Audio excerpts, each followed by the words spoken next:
Sommar. Skift til sommartøy og sms'er så nek som du vilt. Konstant ut i ett ta du vilt. Alla tøyna. Og då så 100 minutter innanlands for bare 125 kroner. Det et garvilt til på. Faktisk det vittlasta og i sommar. For jeg til det. Nu har det gått lukker vi i FM og alle som grønner. Hva sier til det der? Hoi, jag sa det gott. Ha gott.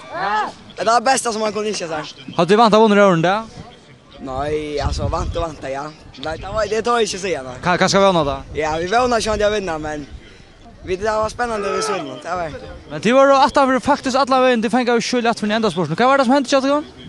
Jag vet inte, jag var sen dra Alton och här allt var det så. Det var jag vet inte. Då är bäst i Alton tänker man inte. Det var samma så. Men vad ända tar han snö, ta tag det där. Ja, det var verkligen gott och allt var vi åt så det var inget problem. Det föll spela fantastiskt alltså. Helt och så det gott. Så kvitt. Tack för det.